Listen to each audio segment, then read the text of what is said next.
Good evening, everybody. My name's Kurt Webb. For those of y'all that don't know me, I work with Robinson County EMS. I'm an assistant supervisor or lieutenant or whatever you want to call it. I also work for Southeastern on critical care troops. So just a little heads up, you might see me anywhere in the state of North Carolina. Today we're going to do a little presentation on the proper use of a CAT tourniquet. I got a handout for everybody. This is for you, Mr. Patterson.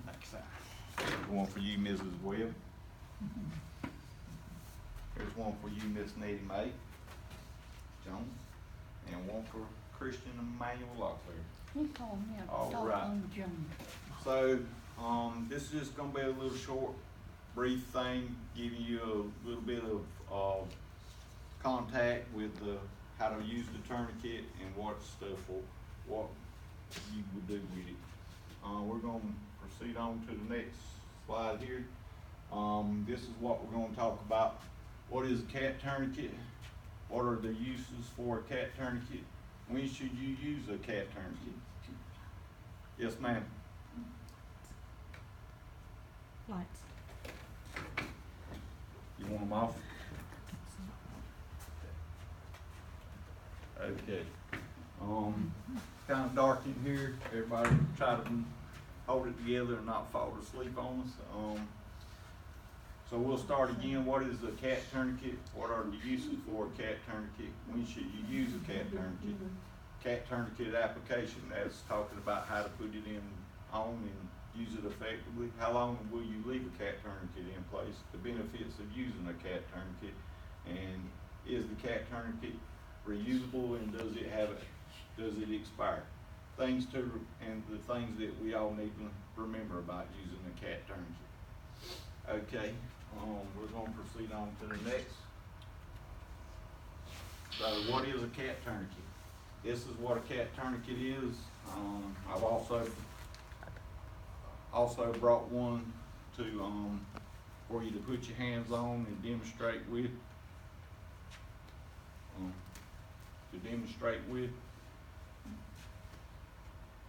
Hold it.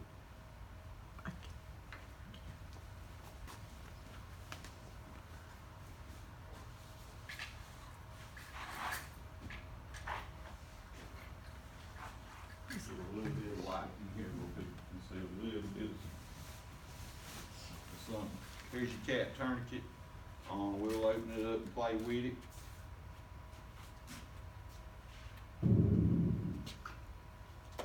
Okay, what is a CAT tourniquet used for? CAT tourniquet is a medical device to control hemorrhage.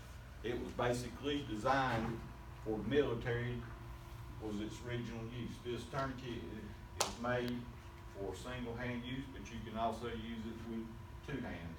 CAT tourniquet has been proven to be 100% effective, including blood flow, and this was one of the requirements that the military required. Was number one, that it could be used with a single hand, and number two, that it would include blood flow.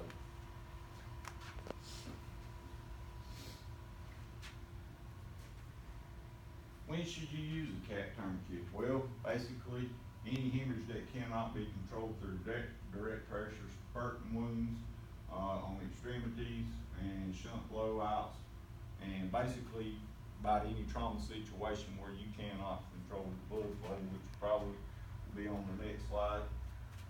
Tactical and casualty care, controlling any major hemorrhages, dialysis shunt, any hemorrhage to extremities that is life-threatening. So with that said, we're going to move on. Any questions so far, everybody? Following what I'm showing you?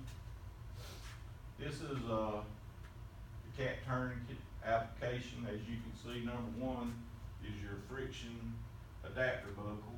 Then you have your windlass rod and your windlass cup. That's where you lock this rod into once you tighten it down.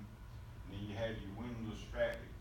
You pull tight. That's this piece around here. You can grab it back through, and I'll need to pull your Omni tape band over to lock this in place.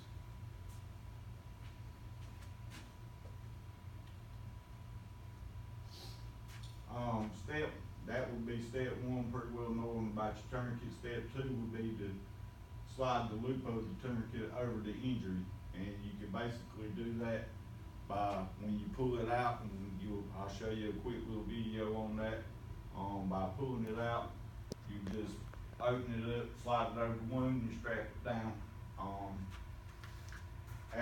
When you apply this tourniquet, you want to put it 2 to 3 inches above the injury.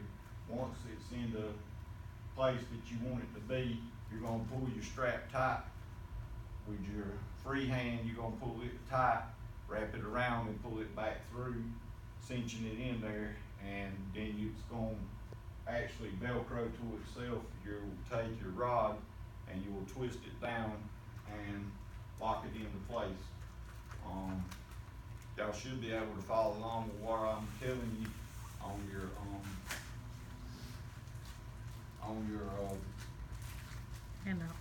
handout.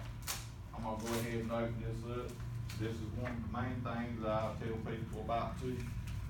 You have your directions, so for some reason you get a brain fart, you can't remember, or you're just hyped up to the point, anxiety's got you and all.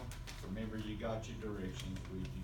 Always fall back then. This shows you the one-handed and the two-handed method. I'll hand this around the room so y'all can look at it. Pass it along. We're gonna open this up. And basically what I was telling you, you're gonna see it again in the video. We're gonna open this up. You see your buckle here, so you're gonna pull this out. If you wanna do the two-handed, you'll pull it out and you can like wrap it around the extremity. That's your two-handed approach. You can wrap it around and then put it back through itself, pulling it tight like that. Now that's your two-handed approach. Your one-handed approach, you will leave it like it is. Just say you're gonna use it on the arm or something like that. You're gonna pretty well leave it like it is. You're gonna put it on your arm and or your leg. You just put it on there, grab it, pull it tight. You want it pretty well tight enough to the point to where that you cannot put 2 to 3 fingers under it. And you don't want it real loose because you don't want to have to steadily crank it. But you want it tight enough to where 2 to 3 fingers will not push up under. Also, it can be placed over the top of clothing or pants, anything like that, but be mindful when you do this that there's nothing up under it, like keys, a knife, cigarette lighter or something like that, because that's going to interfere with you being able to crank it down. So basically, once you get to that point, you just pretty well cinch it on through everything, start twisting, you got it locked down in place. Okay, I don't want to go too tight and keep my blood flow. So you put this on through, wrap it on around, let it adhere back to itself. You take your piece here, your omni strip, pull it over, and if you have a pen or something, write the time down on it. You want to try to remember how long it's been on. It's suggested not to leave it on more than 2 hours because it's causing damage and stuff, but we're gonna move along. This is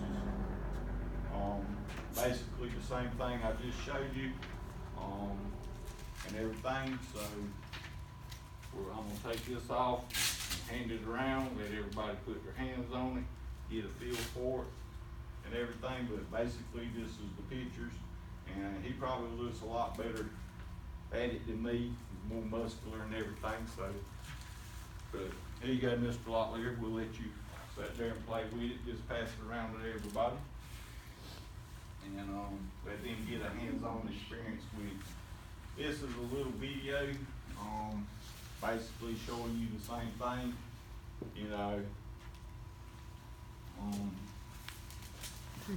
How the band should be tight enough, 3 fingers shouldn't slide up under it, and feeling.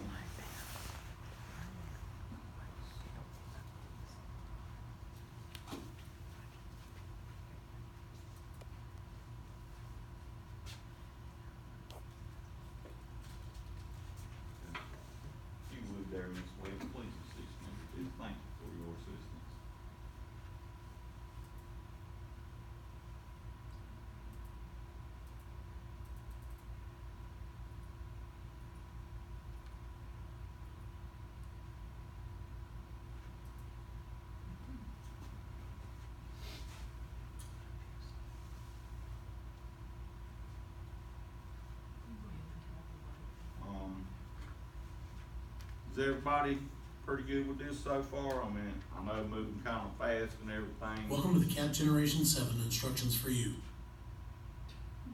We'll just say, if it buffer and buffer.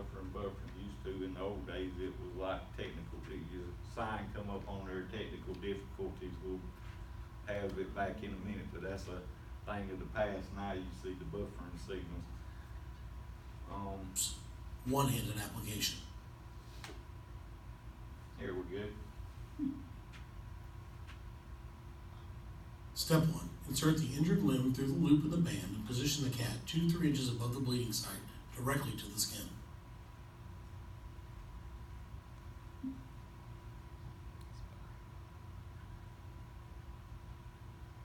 Step 2.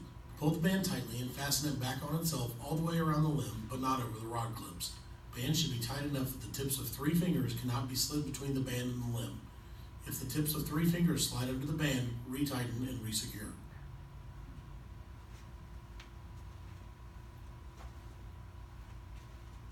Step 3. Twist the rod until the bleeding has stopped.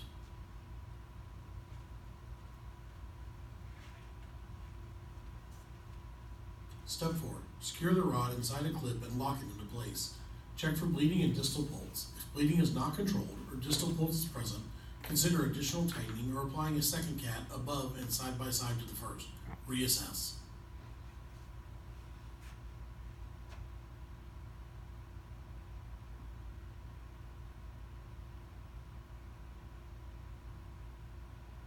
Step 5. Route the band between the clips and over the rod. Secure rod and band with time strap. Record time of application. The Cat Generation 7 is available for purchase from www.narescue.com or call us at 888-689-6277. Okay, next, moving right along.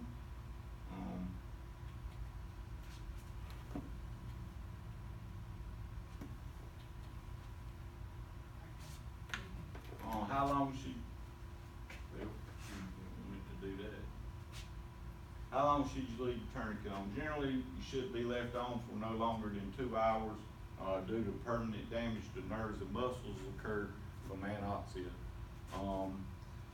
Life should come before limb, so my theory on that is if there's nobody there, leave it on. I mean, you know, through studies, it showed them that you can actually be left on for longer than 2 hours with no permanent damage. So, but moving right along, if the situation dictates and you can't get out or you can't extricate the patient, release it slowly and check it. But if you see any blood flow coming back, put it back on and leave it in place until you know somebody can get there to get to you. All right. Benefits from using a tourniquet: it's a quick way to control bleeding and combat situation, hostile fire, active shooter, etc. A lot of scenarios there. It can be self-applied. It's if you're in a hostile or tactical situation with a shooter or something like that, it helps keep the wounded in the fight, so they can put it on and they are stop blood flow, but they can still stay in the fight using their weapon and helping keeping you out of a bad situation. Controls hemorrhages until you can get to the medical facility, like on the ambulance where we have to place them. If you're alone, and it can save your own life to help arise. It might be hours before somebody gets there, so you could bleed out really quickly, but if you got it, it's probably going to save your life. Keeps your hands free to do other medical things, like on the back of the truck. You can put it on and do other things with it. Also lets you fight if you have to. One scenario I could think of, we had to put it on because a person was wounded, they bled out or was bleeding out, they went in traumatic arrest, they started doing CPR, but blood was spurting out, tourniquet was put on, locked in place, got the patient back after we stopped the blood flow and was able to get drugs going to the heart. Is the cat tourniquet reusable and does it expire? Yes, it can be reused, but most of the time it is thrown away due to price. But if you have to reuse it, you're gonna have to clean it and decon it and properly store it. No, there is no expiration date for this product. but if it should be properly stored and occasionally checked to make sure that everything's working on it properly. And just take it out every once in a while, mess with it to keep muscle memory of it going on. Let's move along. Things to remember: never place over joints or knees or elbows. Can be placed over clothes. Make sure that nothing is under the tourniquet if you place it, like I told you a while ago, such as keys, knives, lighter, stuff like that. If you're by yourself, and if all possible, if you put a tourniquet on, call for 911. If you're not in the medical field or something like we are, most of the people in this room, there's a few of us that ain't, so remember, call 911 if you put a tourniquet on. Remember to place your tourniquet bands on and have it tight enough for 3 fingers won't go under the band prior to the use of tightening it further. Large people might require 2 tourniquets to be put in place to control one above the other one. Sometimes it might be difficult to control the bleeding that way. Tourniquets should always be placed 2 to 3 inches above the wound to help control the bleeding, or the proper way to control the bleeding. Any questions? Everybody's good? Good. All right. Appreciate y'all coming out. I hope y'all Thanks, enjoyed my reference. video.